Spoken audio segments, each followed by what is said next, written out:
नमस्कार शिक्षक मित्र हो. आज आपण निपुण अंतर्गत भाषा या विषयातील स्तर क्रमांक 13 मध्ये अपरिचित मजकुरातील 4 ते 5 सोप्या शब्दांनी तयार झालेले जोडाक्षरयुक्त वाक्य वाचतो.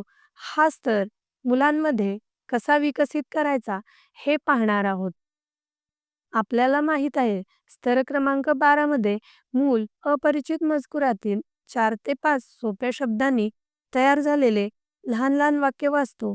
हा स्तर मुलांमध्ये विकसित झाला आहे. या स्तरावरून आपल्याला मुलाला 13व्या स्तरावर घेऊन जायचं आहे. यामधला महत्त्वाचा घटक आहे जोडाक्षरयुक्त शब्द. खरं तर जोडाक्षर शिकवणे हा महत्त्वाचा घटक आहे. 2 अक्षरे एकत्र आली की जोडाक्षर तयार होते. या पातळीवर अनेक समस्यांचा सामना करावा लागतो. जसे की कोणत्या अक्षराचा उच्चार आधी करावा, रफारदर्शक शब्दांचा उच्चार कसा करावा, क्ष व ज्ञ ही जोडाक्षरे आहेत हे लक्षात येत नाही. अशा अनेक समस्यांचा सामना करावा लागतो. या समस्या सोडवून एखाद्या विशिष्ट पद्धतीचा वापर करून मुलांना जोडाक्षरयुक्त शब्दांचा वापर करून वाक्य वाचण्यास उद्युक्त करणे ही आपली कसोटी आहे. प्रत्येकाची अध्यापन पद्धती वेगळी असते. प्रत्येकाचे कौशल्य वेगळे असते. तर आज मी आपल्यासमोर स्टोरी बेस्ड अध्यापन पद्धतीचा अवलंब करून जोडाक्षरयुक्त शब्दांचा वापर करून वाक्य वाचन कसे घ्यावे हे सांगणार आहे.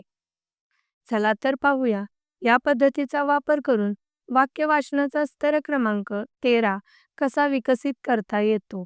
आपण फळ्यावर पाहू शकता. ह्याच्यात छोटी छोटी वाक्य आहेत. राजू माडाच्या झाडावर चढला. माडाच्या झाडाला खूप नारळ लागले होते. माडाच्या झाडाला झावळी होती. माडाच्या झाडावर माकडे होती. माकडे पाहून राजू माडाच्या झाडावरून उतरला. या उदाहरणात एक छोटा परिच्छेद आहे. तसेच अधोरेखित शब्द माडाच्या हा जोडाक्षरयुक्त शब्द आपण घटवून घेऊ शकतो. आपण दुसरे एक उदाहरण पाहूया.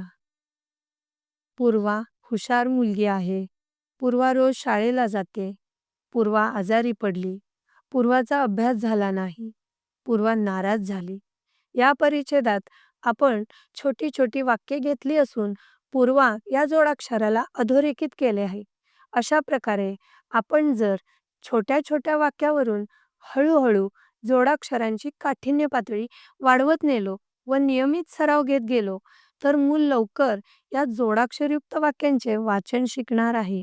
जोडाक्षरांची संख्या वाढवत नेऊन छोट्या छोट्या परिच्छेदांचे प्रिंट्स काढून विद्यार्थ्यांना हाताळण्याजोगी लॅमिनेटेड कार्ड्स तयार केले तर मुलाचा अधिक सराव होऊ शकतो आणि हा स्तर लवकर विकसित करण्यात आपण यशस्वी ठरू शकतो. तसेच वर्तमानपत्रातील छोटी छोटी कात्रणे घेऊन त्यातील जोडाक्षरयुक्त शब्द बाजूला काढले व फळ्यावर आपण मुलांना लिहून दाखवले आणि वाचन घेतले तर नक्कीच आपण जोडाक्षरयुक्त वाक्यांचा स्तर विकसित करण्यात यशस्वी ठरू. धन्यवाद.